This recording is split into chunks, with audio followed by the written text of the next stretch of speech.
अच्छा एक छोरा जी कुछ ये, और सामने वो अंकल काम भी कर रहे हैं, आवाज़ें भी आ रही ठक ठक की।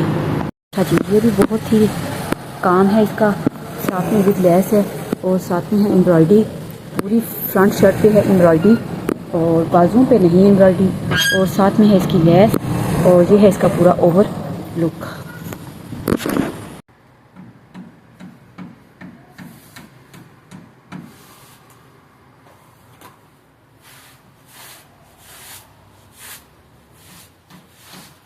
अस्सलाम वालेकुम, कैसे हैं आप सब। यहाँ पे ना मैं धो रही हूँ ये शीट। इसके ऊपर मैंने कुछ सुखा लेती हूँ, जैसे धनिया पुदीना कोई भी चीज़। इसी के ऊपर मैंने हल्दी सुखाई थी। ये पुरानी डाइनिंग टेबल की शीट है, इसको धोना था मैंने। इसके ऊपर कोई चीज़ मैंने डाली थी तो मैंने कहा इसको धो लूँ फिर सुखा लूँ। झाड़ू नया लेके आई थी, मैंने कहा इस नए झाड़ू के साथ ना मैं इसको धो लेती हूँ। तो बस इसको मैं धो रही हूँ। टेरेस में रात का टाइम था, पानी तो यहाँ पे बहुत ही ज़्यादा ठंडा था क्योंकि सर्दी बहुत ज़्यादा हो गई है इसलिए। और यहाँ पे गर्म पानी वाली टूटी नहीं थी। और बस फिर कभी कभार हमें इसी तरह भी काम करने पड़ ही जाते हैं कि मैं सारे फर्श पे बिछा के तो पाइप के साथ झाड़ू के साथ सरफ डाला और उसको अच्छी तरह धो लिया। अच्छा, यहाँ पे काफ़ी गंदा हुआ था तो यहाँ से ना मेरा ये टूट गया। ये वाली शेल्फ सारी साफ करने वाली है। यहाँ पे एक गिलास पानी का ऊपर से लगा दे तो ये निकल जाएगा। ये वाले कैबिनेट की हो रही है सफाई। ये मैं अक्सर हफ्ते या इतवार को करवाती हूँ। तकरीबन आज 1-1.5 हफ्ते के टाइम ज़्यादा हो गया। जहाँ पे सिंक है ना उसके नीचे बर्तन धोने वाली जगह, जो सिंक होता है इसका किचन का, उस जगह से हो रही है इसकी सफाई।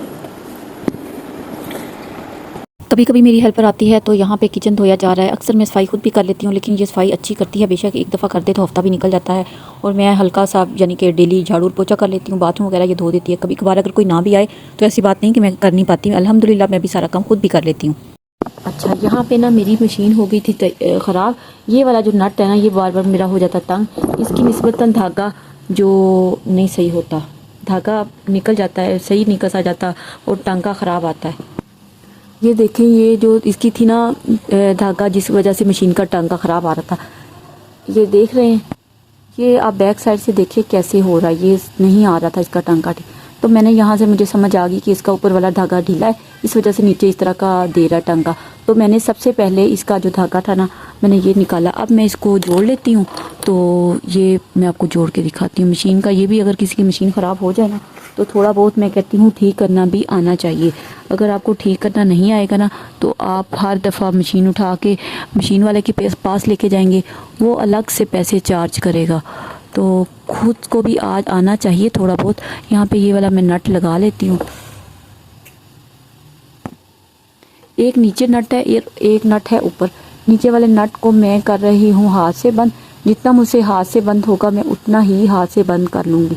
बाकी फिर मैं इसको अच्छे से ना इस वाले पेचकस के साथ कस लूँगी ताकि ये सही हो जाए। ऊपर वाला जब धागा ख़राब होता है ना तो फिर उसकी वजह से ऐसा होता है। इसको लिया मैंने टाइट कर लिया, बिल्कुल टाइट कर लिया है। ये हो गया बिल्कुल टाइट। अच्छा, इसके आगे लगनी है ये सारी चीज़ें। तो पहले डालूँगी ये वाला, उसके बाद जाएगा ये, उसके बाद ये वाला स्प्रिंग जाएगा। और यहाँ से धागा होता है टाइट। कितना टाइट रखना है और कितना नहीं टाइट रखना, ये वाला मैं इसको अच्छे से लगा देती हूँ। तो फिर हमारा अल्लाह करे कि हो जाए सारा सेट। तो ये मैंने अपनी मामा से, अम्मी जान से सीखा है धागे को ठीक करना।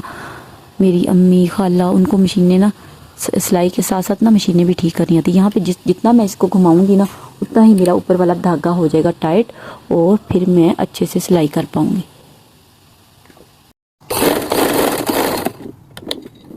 अब मैं आपको दिखाती हूँ। ये देखिए, वही जो उधर था ना ख़राब टांका, उसी को मैंने सही कर लिया। जो सिर्फ इसकी वजह से नहीं सही आ रहा था, इसका सारा मशीन का जो टांका था ना वो सही नहीं आ रहा था। इस तरह की जो छोटी छोटी मिस्टेक होती है ना, तो ये मैंने तो अपनी खैर अम्मी से सीखा। आप क्लोज करके दिखा रही हूँ। ये टांका बिल्कुल मशीन का ठीक हो गया। आप लोगों की भी अगर मशीन इस तरह से हो जाए ख़राब तो इस वाले को या तो थोड़ा सा टाइट कर लिया करें, अगर धागा ज़्यादा तोड़ दिया तो इसको थोड़ा सा ढीला कर लिया करें। तो ये मेरे पास था, जो मुझे नॉलेज था वो मैंने आप लोगों से शेयर किया। अगर आपका ये वाला धागा तोड़े मशीन सुई बार बार तो इसको करें ढीला। और अगर ये उसी तरह का आए धागा जैसे कि मेरी दूसरी शर्ट पर आया, मैं आपको वो दिखाती हूँ। अगर ना इस तरह का आए, जिस तरह का ये नज़र आ रहा है, तो फिर इसका मतलब है कि ऊपर वाला धागा ढीला है, जिसकी वजह से नीचे वाली तरफ इस तरह का, ये नीचे वाली तरफ आया था। मैंने इस तरफ रख के सिलाई लगाई थी, इस तरफ से तो टांगा ठीक है, लेकिन ये नीचे जाके इस तरह की बना रहा था। इसको घुंडी बोलते हैं। अगर ये इस तरह का करे तो इसका मतलब है ऊपर वाली मशीन के धागे को आप टाइट करें। तो ये भी साथ में मैंने आपको दिखा दिया कि कैसे सही करना है।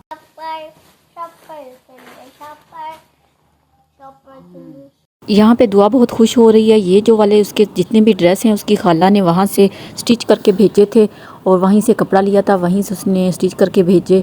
तो बस ये खाला होती हैं नानियों के साथ साथ जो बच्चों का ख्याल रखती, फूफियाँ भी रखती हैं। मैं फूफियों को बुरा नहीं कहती, फूफो का भी रिश्ता इसी तरह का होता है। और मैंने खुद देखा है फूफो को भतीजों के कपड़े कुर्ते तारकशी करवाते हुए। तो ये रिश्ते ऐसे होते हैं कि बहुत मोहब्बत वाले। ये सारे जो दुआ के स्टिचिंग होके आए थे, कुर्ता और शलवार। तो यहाँ इसके अंदर मैं आपको एक दफ़ा तो सारे दिखा रही हूँ, लेकिन उसके बाद ये दुआ ने पहनना भी हुआ था, जो शुरू में आपको हाईलाइट में दिखाया। तो ये पहन कर दिखाया, उसके बिल्कुल सही आया था। दुआ से मैं पूछ रही थी, दुआ आपको कौन सा अच्छा लगा? खाला ने भी पूछा, दुआ आपको बेटा कौन सा अच्छा लगा? तो दुआ को जो सबसे अच्छा लगा था वो बिलू वाला था, जिसको उसने खींच लिया। ये वाला उसको सबसे अच्छा लगा था। तो बस मुझे दुआ के कपड़े बनाने की भी फ़िक्र नहीं होती। ज़्यादातर उसके कपड़े उसकी खाला ही बना देती है, नानो बना देती है। तो इस तरह मुझे ये भी ख़र्चा नहीं करना पड़ता। ये सारा वहाँ से लिया अपने इलाके से, तो वहाँ से खाला ने देखे कितनी प्यारी ये शर्ट का डिज़ाइन सिलाई किया हुआ है। कपड़े देखने के बाद मैं जल्दी जल्दी से किचन में आई। आटा मेरा गूंदने वाला था, तो मैंने जल्दी जल्दी से आटा गूंदा। मेरे बच्चे सुबह भी पराठा खाते हैं, दिन को भी पराठा ही खा लेते हैं। तो इस तरह से बस इनके लिए आटा ताज़ा गूंदती हूँ। सर्दियों में जो ताज़ा आटा होता है इसका बहुत फ़ायदा होता है। गर्मियों में तो हम उतना आटा फ्रिज में भी रख लेते हैं, लेकिन सर्दियों में फ़ायदा ये होता है कि ना जितना आटा ताज़ा और नरम हो रोटी उतनी ही मज़े की लगती है। मुझे तो खैर इसी तरह मज़े की लगती है। अच्छा जी, ये किसी का सूट सिलाई होने के लिए आया था। मुझे इसका प्रिंट बहुत प्यारा लगा। मैंने सिलाई करने के बाद आपको इसका दिखा दिया। ये इस तरह का इसका वी नेक बनाया है और इस तरह से शर्ट की सिलाई हुई है। जब मैं यहाँ से किचन से फ़ारिग होती हूँ तो थोड़ा थोड़ा टाइम निकाल के एक आध सूट सिलाई कर ही देती हूँ। अपने भी कपड़े मैंने इसी तरह सिलाई किए। प्लीज़ मेरे चैनल को लाइक और सब्सक्राइब लाजमी कर दिया करें। आपको मेरी वीडियो अच्छी लगे तो दूसरों के साथ शेयर भी कर दिया करें।